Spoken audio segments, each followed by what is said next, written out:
As I think about quilts as objects, as a curator, as, frankly, a detached researcher, I'm really drawn to them. The best ones, the ones that are visually attractive, where we know who the makers are, become avenues for all sorts of inquiry. And my background is not in art history. My background is in history and economic history and social history. And quilts speak to those things in so many different ways. If you know the maker, you can place that maker in a community and perhaps see how that quilt might have related the maker to other people within her community.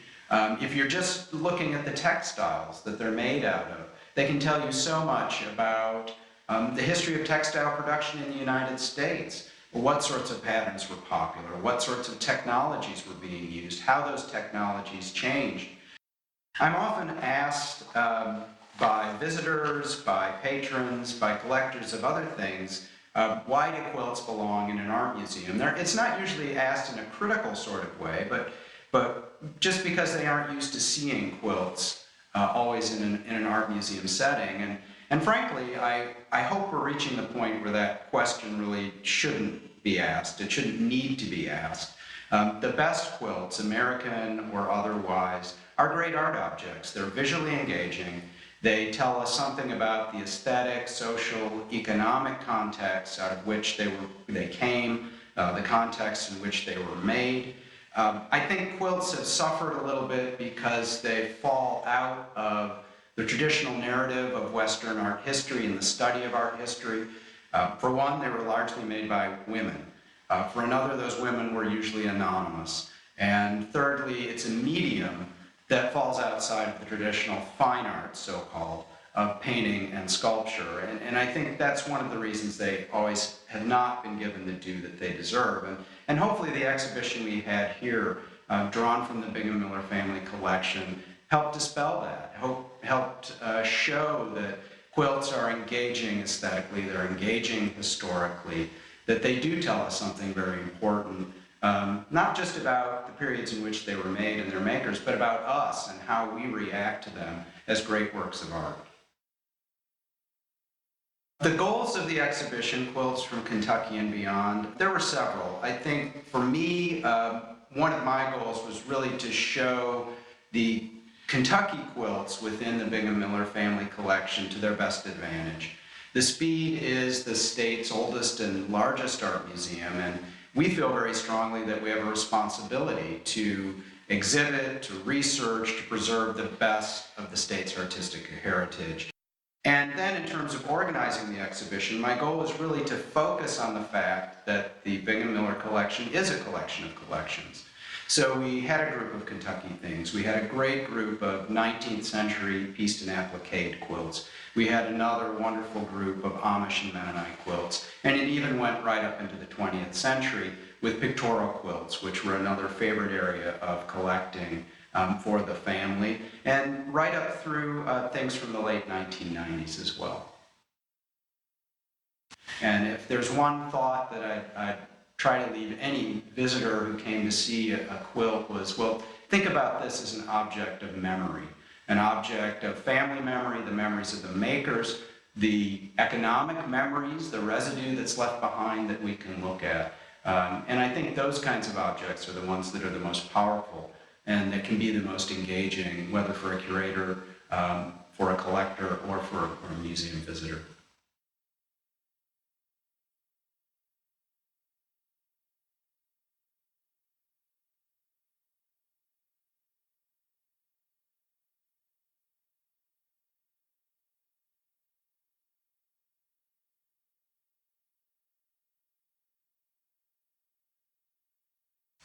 I started collecting quilts after Shelly, Zegart, and I did the Kentucky Quilt Project in 1982, which was an homage to our comrade Bruce Mann, who had been Kentucky's premier quilt collector and dealer, and had a proposal that he had not yet had a chance to execute for surveying the state for its quilts and writing a book and doing an exhibition.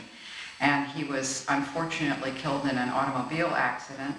And Shelly and I came together with several others to form the Kentucky Quilt Project. When the Kentucky Quilt Project group went around all over the state doing our quilt days, where we asked people to bring their quilts so that we could take a look, see if the provenance seemed accurate, see if they were pre-1900, relatively certain to be Kentucky quilts, so that we could select them for this show and exhibition catalog.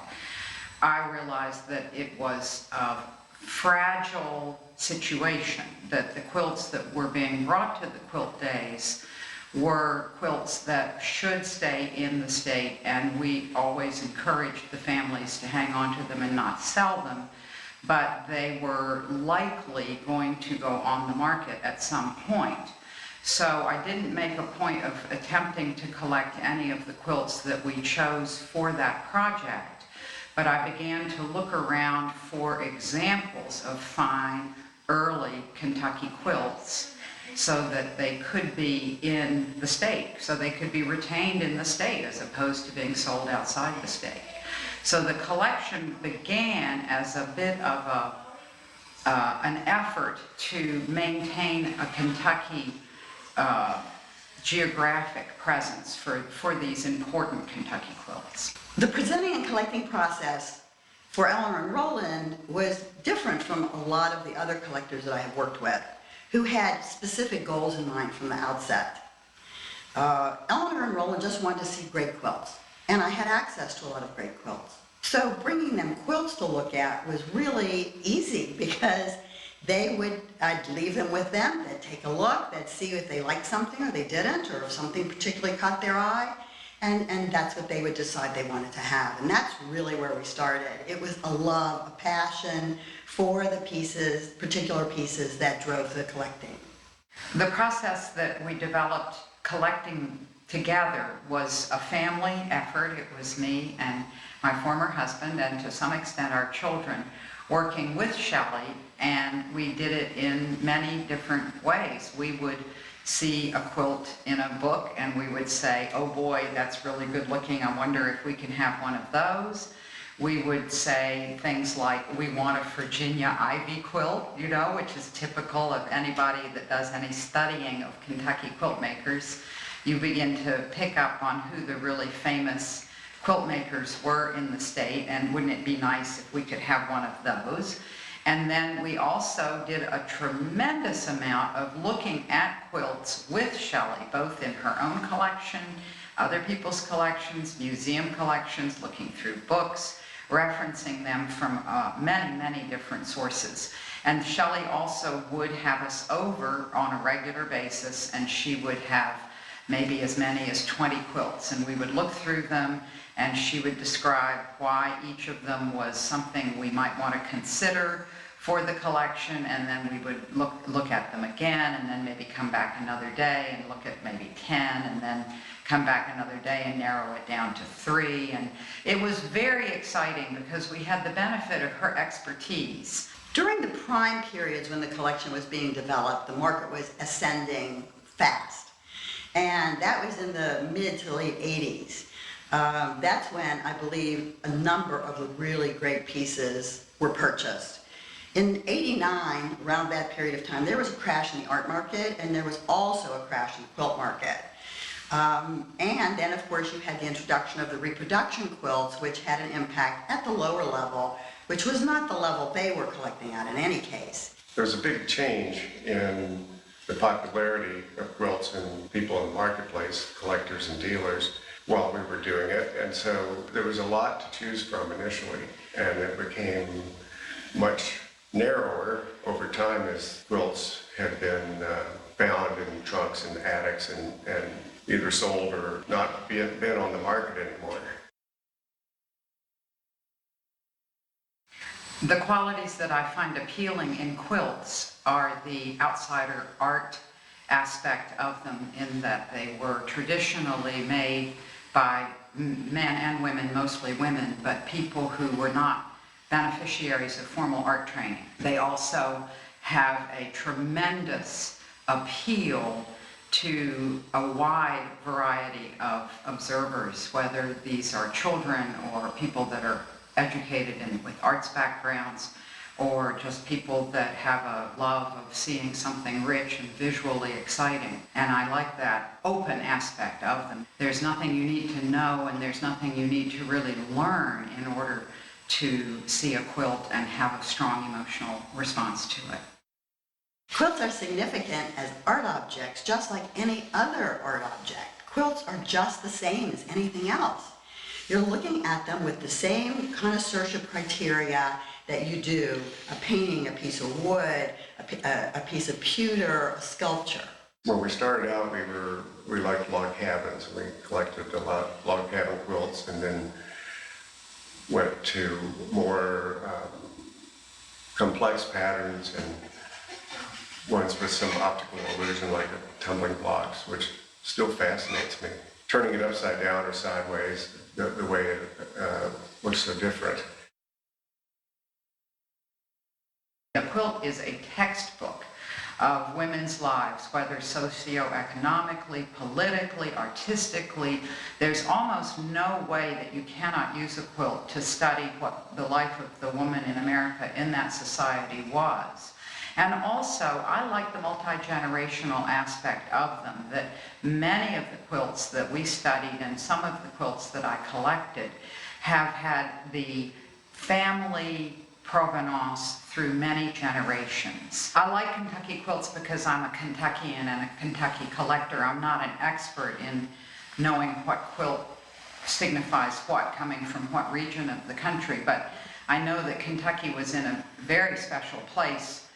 So my feeling about them after many years of just looking at Kentucky quilts as an admirer and a collector is that there is a individuality that people brought to their quilting in this state that is refreshing and somewhat novel and gives us a wider variety of kinds of designs and kinds of ways of making quilts that seems to be not singular to Kentucky, but because we were less influenced by some of the great quilting traditions, I see a certain amount of individual creativity that flourishes in the quilts in this state, and that certainly has been what I have tried to look for in the collecting that I've done.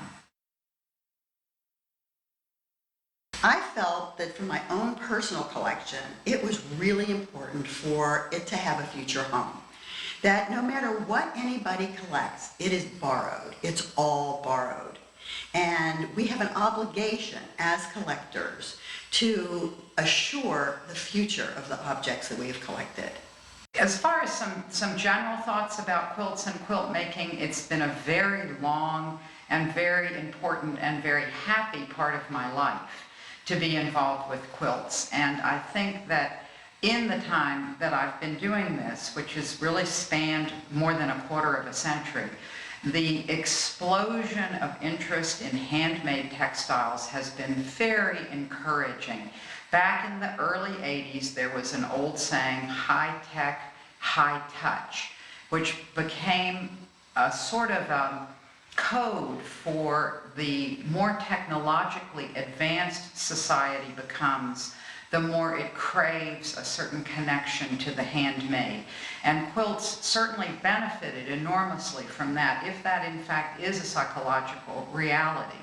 As our world becomes more instantaneous, more technological, more globally connected, as we become perhaps more isolated in that world, the beauty and the richness and the depth and the personality of these beautiful old quilts radiates more and more and more with more people.